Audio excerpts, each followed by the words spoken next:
गलत क्रिया, गलत दर्शन, गलत संभाषण, गलत आहार, इसको आप रोकिए।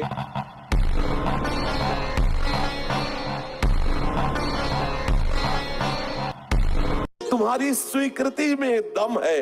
तुम अगर स्वीकृति अगर हृदय में बैठा लो कि स्वयं भगवान आवे और मुझे विशेष सेवन की आज्ञा करें, तो मैं उनकी इस आज्ञा का पालन नहीं करूंगा, आप विजय को प्राप्त होंगे, आप कोई परास्त नहीं कर पाएगा। आपके संकल्प में भी बहुत सामर्थ्य है, क्योंकि आप चिदानंद तत्व के चिदानंद अंश हैं। आप अपने स्वरूप का विस्मरण करके भोगों को इतना महत्व दे दिया कि आप रो रहे हैं। आप अंदर से इतने हार रहे हैं कि मैं कैसे चल पाऊं। कदापि नहीं, ऐसा कदापि नहीं होना चाहिए। अभ्यास गलत किया है, कोई भी देवता तुम्हें नहीं बचा सकता।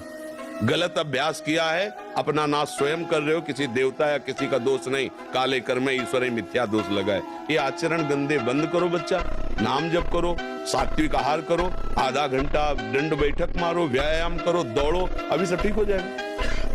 अरे पीछे गलती, यद्यपि ये गलती ऐसी पूरे जीवन भर भोगना पड़ता है, क्योंकि बाल्यावस्था का वीरपात बिल्कुल जीवन को नष्ट कर देता है। इसीलिए बालकों को गुरुकुल में रखा जाता था, चाहे वो राजकुमार हो चाहे किसी का बालक हो। वहां वो एक साधुता से जितेंद्रीय होकर के फिर गृहस्थ धर्म में जाता था। 10, 20, 50 वर्ष गृहस्थी में रहा, कुछ उसका बाल बाका नहीं हुआ, फिर वो विरक्त होकर के आंतरिक, फिर वो जितेंद्रीय होकर के परमात्मा को प्राप्त कर ले। आज हमारी बाल्यावस्था से मोबाइल का संग है, गंदे बच्चों का संग है, अब ये गंदी आदतें हो गई, सर्वनाश हो गया।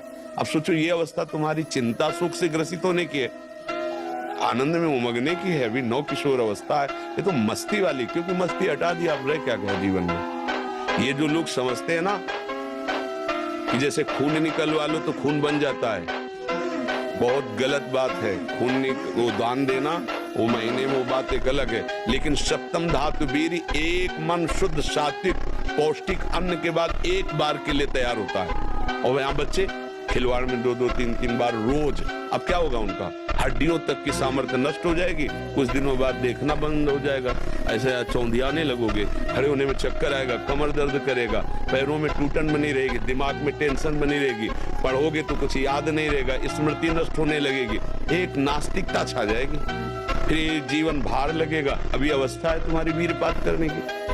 गेहूं की फसल तैयार हो रही है, गलेत पे हो, गलेत माने होता है दाना अभी पड़ रहा है, और आप उसको काट लो तो ना भूसा होगा ना दाना होगा, व्यर्थ जीवन चला जाएगा। कम से कम 20-22 वर्ष तक ब्रह्मचर्य का पालन करो, फिर गृहस्थी में जाओ, संतान तेजस्वी होगी, देशभक्त होगी, माता पिता की भक्ति कर। ये क्या है उद्दंडता बच्चा, ये कहीं भी सुख प्रदान करने वाली नहीं। ज्योतिषाचार्य दुनिया के आचार्य सब उसी परम पिता परमात्मा के ज्ञान को ही बता रहे हैं। जो सही माने में ज्योतिषाचार्य है, वो सबसे बड़ी ज्योतिष है कि भाग्य विधाता हमारे कर्म हैं। अवश्य में भोक्तव्यम कृतम कर्म शुभाशुभम, ठीक अपने कर्म कर लो, कोई तुम्हें बिगाड़ दे तो मैं बताना। ब्रह्मचर्य का मतलब यह नहीं होता कि बहुत मोटा हो जाएगा, नहीं नहीं, ऐसा नहीं है। ब्रह्मचर्य अध्यात्म शक्ति को पुष्ट करती है। ब्रह्मचर्य हीनता में मोटा हो सकता है, ब्रह्मचर्यहीन हुआ तो चर्बी बढ़ सकती है, मोटापा बढ़ सकता है और स्थूलता आ सकती है, लेकिन ब्रह्मचारी में नहीं आएंगे। ब्रह्मचारी में जितना होगा बहुत पावरफुल अध्यात्म शक्ति, संकल्प शक्ति, उसकी शक्ति बढ़ती है।